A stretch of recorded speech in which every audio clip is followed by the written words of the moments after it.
இந்த milky mist தயிரா இருக்கட்டும், பன்னீரா இருக்கட்டும், இது என்னது ஐஸ்கிரீமா, இந்த எல்லா ப்ராடக்ட்ஸுமே பக்கத்து வீட்டுல இருக்கு, எதிர்த்த வீட்டுல இருக்கு, உங்க வீட்டுல இருக்கா அப்படின்னு கேட்கற ஒரு ப்ராடக்ட் தான் மாறிடுச்சு. ஆனா நம்ம எல்லார் வீட்டு ஃப்ரிட்ஜ்லயும் இந்த ப்ராடக்ட் இருக்குங்கிறதுக்காக உங்க போர்ட்போலியோல இந்த கம்பெனியோட ஸ்டாக் இருக்கணுங்கிற அவசியம் கிடையாது. என்னதான் இந்த கம்பெனியோட ஓனர் ஒரு சாதாரண விவசாய குடும்பத்துல தமிழ் ஃபேமிலியில பிறந்து இன்னைக்கு இவ்வளவு பெரிய கம்பெனி ஆரம்பிச்சிருந்தாலும் இவங்க கிட்ட அவங்களுடைய கம்பெனி சைஸோட 4 மடங்கு பெரிய கடன் இருக்கு. லிட்டரலி ஒரு டெப்ட் பாம்பா இந்த கம்பெனி இருக்காங்க. இத்தனைக்கும் இவங்க பெருசா பிராண்டிங்லாம் பண்ணி ஃபிளாஷியான கம்பெனிலாம் கிடையாது. சாதாரணமா எல்லா வீட்லயும் இருந்து சொல்லி சொல்லி வேர்ட் ஆஃப் மவுத்ல இருந்து வளர்ந்த ஒரு கம்பெனி தான். இந்த கம்பெனியோட பிசினஸ் மாடல் என்ன, இதோட ப்ரொமோட்டர் அனாலிசிஸ் என்ன, இந்த கம்பெனியோட பேலன்ஸ் ஷீட் அண்ட் வேல்யூஷன்லாம் என்ன அப்படிங்கிறத கம்ப்ளீட்டா பார்த்துட்டு இந்த கம்பெனியோட ஐபிஓல நம்ம இன்வெஸ்ட் பண்ணலாமா அப்படிங்கிற எல்லா டீடைல்ஸையும் பார்க்க போறோம். நான் Vignesh, this is finance, we value your time. இந்த கம்பெனியோட ஸ்டார்டிங் ஹிஸ்டரி எங்கேருந்து ஆரம்பிக்குதுன்னு பாத்தீங்கன்னா, சதீஷ்குமார் அப்படிங்கிறவர் ஒரு ஏழை விவசாய வீட்டுல பிறக்கிறாரு. விவசாயம் சொன்னா இந்த பயிர் விவசாயம் இல்ல, கேட்டல் ஃபார்மிங் சொல்லுவாங்க. பேசிக்கா ஆடு மாடை வளர்த்து அதுல இருந்து வரக்கூடிய பாலை விற்பனை செய்யக்கூடிய ஒரு ஃபேமிலியில தான் பிறக்கிறாரு. சோ சாதாரணமா ஒரு பால் வியாபாரியில இருந்து எப்படி இவ்வளவு பெரிய மில்க் பிராண்டா இந்த கம்பெனி மாறினாங்கிறது ஒரு பெரிய ஃபேசினேட்டிங்கான ஸ்டோரியா இருந்துச்சு. கிட்டத்தட்ட இவங்க அப்பா இந்த பிசினஸ் மூடிட்டு போயிடலாம் அப்படிங்கிற நிலைமையில இருந்தாரு. ஏன்னா அதிகமான லாஸ்ல இருந்தாங்க. ஏன் லாஸ்ல இருந்தாங்க? பாலுங்கிறது ரொம்ப சீக்கிரமா கெட்டு போகக்கூடிய ஒரு பொருள். ஸோ அந்த பொருளை நீங்க கரெக்டான நேரத்துக்குள்ள வியாபாரம் பண்ணி முடிக்கல அப்படின்னா உங்களுக்கு அதிகமான லாஸ் வரும். மேல இந்த பொருளை நீங்க டிரான்ஸ்போர்ட் பண்ணணும். இப்போ உங்க கிராமத்துல நீங்க பால் உற்பத்தி பண்றீங்கன்னா அதை எவ்வளவு தூரம் தள்ளி கொண்டு போய் விற்க முடியுமோ அவ்வளவுக்கு அவ்வளவு அதிகமான காசு நீங்க பண்ணுவீங்க. ஆனா நம்ம தமிழ்நாடு மாதிரியான ஊர்ல இந்த பாலை நீங்க ஒரு இடத்துக்கு இன்னொரு இடத்துக்கு கூட்டு போகும்போது அடிக்கிற வெயில்ல பால் சீக்கிரமா கெட்டு போறதுக்கு வாய்ப்பு அதிகமாவே இருக்கு. ஸோ ஸ்கேலபிலிட்டி இந்த பிசினஸ்ல ரொம்பவே கஷ்டமான ஒரு விஷயமா இருக்கு. மூணாவது மார்ஜின், அதாவது ரேட்னு சொல்லலாம். இந்த மாதிரியான பால் பிசினஸுக்கு இன்னும் பெரிய லெவல் பிசினஸ் ஆகும்போது ஒண்ணுமே கஷ்டமா இருக்கும். கவர்மெண்ட்டை பொறுத்த வரைக்கும் பாலுங்கிறது ஒரு அத்தியாவசியமான தேவை. ஸோ கம்மியான விலைக்கு மக்களுக்கு கிடைச்சாதான் கவர்மெண்ட்டுக்கு ஓட்டு விழுங்குறதுனால எல்லா கவர்மெண்ட்டும் கம்மியான விலைக்கு தான் இந்த எம்ஆர்பி பிரைஸை செட் பண்ணி வைப்பாங்க. நீங்க அப்படி செட் பண்ணதாலும் இப்ப ஆவின் பால் 24 ரூபாய் கிடைக்குது. ஸோ நீங்க என்னதான் ஒரு நல்ல பசும்பால் வித்தாலும் ஒரு 30-35 ரூபாய்க்கு மேல அந்த பாலை விற்க முடியாது. ஸோ இந்த இடத்துல கவர்மெண்ட் கன்சியூமர் கிட்ட இந்த ரேட்டுக்கு மேல உங்களால போக முடியாதுங்கிற ஆர்டிஃபிஷியல் நம்பரை செட் பண்ணிட்டாங்க.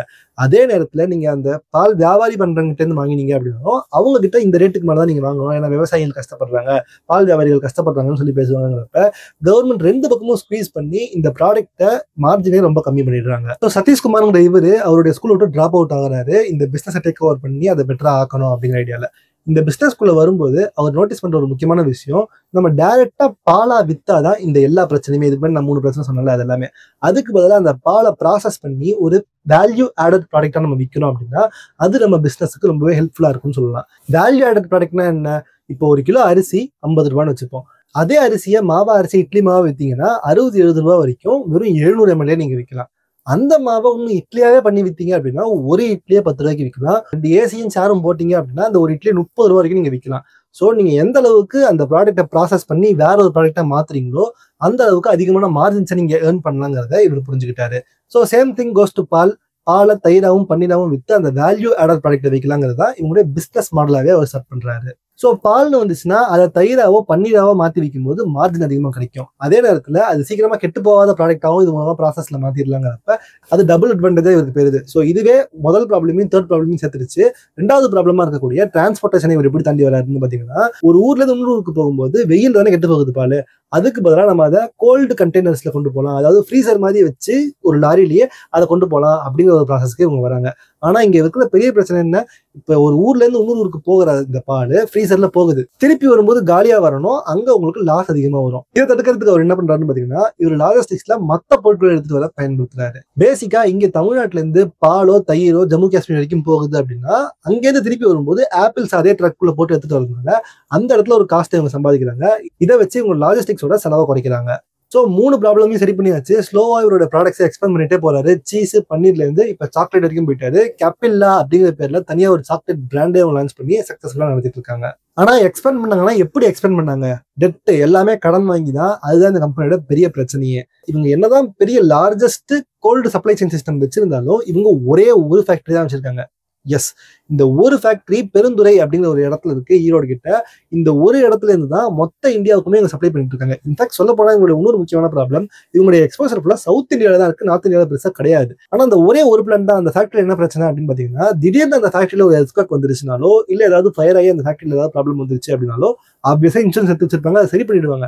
ஆனா அதை சரி பண்ற வரைக்கும் அந்த மீன் டைம் இருக்கும்ல, அப்ப இவங்களால எந்த ப்ரொடக்ஷனுமே பண்ண முடியாது. அந்த டைம்ல உங்களால இன்கமே சம்பாதிக்க முடியாது. ஆனா கடன் வாங்கினது நீங்க திருப்பி கட்டி தான் ஆகணும். ஆகணும். ஸோ அந்த நேரத்தில் இந்த கம்பெனிக்கு பெரிய ரிஸ்காகவே போய் அமையலாம். அதே மாதிரி இந்த கம்பெனியில் ஓடக்கூடிய மிஷின்ஸ் எல்லாமே ஒரே ஃபேக்டரியில் இருக்குங்கிறதுனால நான் ஸ்டாப்பாக ஓடிட்டே இருக்கு. அந்த அசட்ஸுக்குமே நல்ல விஷயம் கிடையாது. அடுத்து இந்த கம்பெனியோட ப்ராப்ளம் பிரான்ச்சைசி. இவங்க கிட்ட டைரக்ட் சப்ளை கிடையாது. மோஸ்ட் ஆஃப் இவங்களுடைய ஸ்டோர்ஸ் வந்து பிரான்ச்சைஸ் மாடலில் கொடுத்துருக்காங்க. அப்படின்னா என்ன பிரச்சனை வருதுன்னு பார்த்தீங்கன்னா, இவங்களால டைரக்டா கஸ்டமரை மீட் பண்ணி அவங்களோட நீட்ஸை புரிஞ்சுக்க முடியாது. பிரான்ச்சைஸ் மூலமா போகும்போது ப்ராஃபிட்ஸ்ல ஒரு பங்கு இந்த பிரான்ச்சைஸ்க்குமே போயிடுங்கிறது தெரிஞ்சுக்கோங்க. இது எல்லாத்தோடையும் பெரிய ப்ராப்ளம் என்ன தெரியுமா? நம்ம சேனலை ஒன்றும் சப்ஸ்கிரைப் பண்ணாமல் இருக்கிறது தான். வியூவர்ஸ் வீடியோ ஃபுல்லாக பார்க்குறீங்க, ஆனால் சேனலை சப்ஸ்கிரைப் பண்ண மாட்டீங்க, யூடியூபே சொல்லுது. ஸோ இப்போவே சப்ஸ்கிரைப் பண்ணுங்க. ஸோ தட் இந்த மாதிரி எல்லா ஐபிஓ பற்றின டீட்டெயில்ஸும் உங்களுக்கு உடனே வரும். ஆல்ரெடி சப்ஸ்கிரைப் பண்ணிருந்தீங்க அப்படின்னா லைக் பண்ணிட்டு வீடியோ பாருங்க. ஸோ தட் மற்றவங்க இந்த வீடியோ போய் சேரட்டும். இவங்க கடன் வாங்கிட்டாங்கிறதுக்காக மொத்தமா இவங்க தப்பும் சொல்லிட முடியாது. ஏன்னா இந்த இண்டஸ்ட்ரியே இப்படிதான் இருக்கு. இது ஒரு கேபிட்டல் ஹெவி இண்டஸ்ட்ரி. ஸ்டில் இவ்வளோ டீட்டெயிலாக அக்செப்ட் பண்ணிக்க முடியலனாலும் அதுக்கு ஒரு ரீசனுமே இருக்குங்கிறத நான் உங்களுக்கு சொல்றேன். ஆனா கடன் வாங்கியிருந்தாலும் இந்த ப்ரமோட்டர் ஒரு தங்கமான மனுஷன் தான் சொல்லணும். இவரும் இந்த மாதிரி பால் விற்பனை பண்ணக்கூடிய ஒரு சாதாரண குடும்பத்தில் தான் பிறந்து வளர்ந்தாருங்கிறதுனாலயோ என்னமோ இவர்கிட்ட இருக்கிற எல்லா ஃபார்மிங் டைஸ்மே ரொம்பவே ஸ்ட்ராங்கா இருக்கு.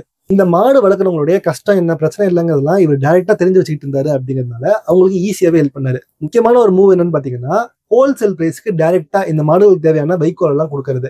இப்போ இதனால என்ன ஆச்சு, அந்த கேட்டல் ஃபார்மர்ஸ் எல்லாமே கம்மியான விலைக்கு இந்த வைக்கோலை வாங்கிப்பாங்க. ரீட்டைல் பிரைஸோட ஹோல்சேல் பிரைஸ் கம்மியா இருக்கும். இதை 0% மார்ஜினுக்கு வாங்கின காசுக்கே கொடுத்தாரு. ஸோ அப்போ இதனால இந்த மில்கி மிஸ்ட் பிசினஸ்க்கு பெருசாக எந்த யூஸும் கிடையாது. ஆனால் இந்த மாடு வளர்க்குறாங்கல்ல அவங்களுக்கு யூஸ் ஆகுது. ஸோ இவங்க மேல ட்ரஸ்ட் அதிகமாக பில்ட் ஆகுது. அந்த மாடு வளர்க்குறவங்களுக்கு இன்னும் நிறைய ஹெல்ப் பண்ணியிருக்காரு. இவர் டைரக்டா அந்த பசங்களை படிக்கிறதுக்கு ஹெல்ப் பண்ணி வச்சிருக்காங்க. மேல மாடுகளுக்கு ஏதாவது பிரச்சனை, உடம்பு சரியில்லை அப்படின்னா அதுக்கான வெட்டினரி ப்ராப்ளம்ஸ் எல்லாம் தீர்வு பண்றதுக்கு இவங்களே டைரக்டா ஹெல்ப் பண்றாங்க. இது எல்லாமே கேட்டல் ஃபார்மர்ஸ் கிட்ட இவங்க மேல ஒரு நல்ல மதிப்பு எடுத்துட்டு வருது. இவங்க இன்னும் என்ன பண்ணிருக்காங்கன்னா, பேங்க் கூட டைரக்டா டைப் பண்ணி இந்த ஃபார்மர்ஸ்க்கு லோன்ஸ் ஏதாவது தேவைப்பட்டுச்சுன்னா அதை கொடுக்கறதுக்கு ஹெல்ப் பண்ணிருக்காங்க. இது ஜஸ்ட் ஃபார்மர்ஸ்க்கு மட்டும் இல்ல, வெளியில ரீட்டைல் ஸ்டோர்ஸ்க்குமே இதே ஹெல்ப் பண்ணிருக்காங்க. இப்ப நீங்க நிறைய கடையில பாத்தீங்க அப்படின்னா ஃப்ரிட்ஜ் இருக்கும். அந்த ஃப்ரிட்ஜ்ல வந்து மில்கி மிஸ்ட்னு எழுதி இருக்கும் பாத்துருக்கீங்களா? அந்த ஃப்ரிட்ஜ் எல்லாமே ஆக்சுவலா மில்கி மிஸ்டோடது தான். அவங்க என்ன பண்ணிருக்காங்க, நிறைய கடையில வந்து இந்த மில்கி மிஸ்டோட ப்ராடக்ட்ஸை விற்க முடியல. இப்ப பால் சம்பந்தமான ப்ராடக்ட்னா சீக்கிரமே கெட்டு போயிரும்ல. அதனால அவங்கள்ட்ட ஃப்ரிட்ஜ் இல்லைன்னா அந்த ப்ராடக்ட்டை விற்க முடியல. அப்படிங்கிறதுனால ஃப்ரிட்ஜை வாங்கி டைரக்டா இந்த ரீட்டைல் ஸ்டோர்ல வச்சிருக்காங்க. இப்போ இந்த மில்கி மிஸ்ட் ஃப்ரிட்ஜ்ல அவங்க கொக்கோ கோலா கூட வாங்கி விற்கிறான் தான், இல்லைன்னு சொல்லல. ஆனா இவங்களுடைய ப்ராடக்ட்டை விற்கிறதுக்காகவே ஃப்ரிட்ஜை வாங்கி வச்சிருக்காங்க. அந்த ஃப்ரிட்ஜை வாடகைக்கு கொடுத்திருந்தாலும் இல்ல கொஞ்ச நாளைக்கு ஃப்ரீயா வச்சுக்க கொடுத்திருந்தாலும் இது இந்த கம்பெனிக்கு பெருசா பெனிஃபிட் பண்ண போகுது. இவங்க பண்ணது எல்லாமே பாத்தீங்கன்னா சோஷியல் சர்வீஸ் கிடையாது, ஆனா மியூச்சுவல் பெனிஃபிட்டுக்கே ஹெல்ப் ஆகும். அந்த ஃபார்மர்ஸ்க்கு ஹெல்ப் பண்றது மூலமா அந்த ஃபார்மர்ஸ் பாலை எப்பவுமே இந்த கம்பெனி கொடுத்துக்கிட்டே இருப்பாங்க. ஒரு ட்ரஸ்ட் பில்ட் ஆகும். இந்த ரீட்டைல் ஷாப்ஸ் ஹெல்ப் பண்றது மூலமா இந்த மில்கி மிஸ்டோட ப்ராடக்ட்டை ஈஸியா வைப்பாங்க. பிராண்டிங் ஹெல்ப்ஃபுல்லா இருக்கும். அட் த சேம் டைம் அந்த சின்ன கடைகளுக்குமே பாத்தீங்கன்னா ஃப்ரீயா ஒரு ஃப்ரிட்ஜ் கிடைச்ச மாதிரி இருக்கும். ஸோ ரெண்டு பேருக்குமே சேர்ந்து கோ எக்ஸிஸ்ட் பண்ணி பிசினஸ் வளர்க்கறதுல இவர் ரொம்பவே பெரிய எக்ஸ்பர்ட்டா இருந்திருக்காரு.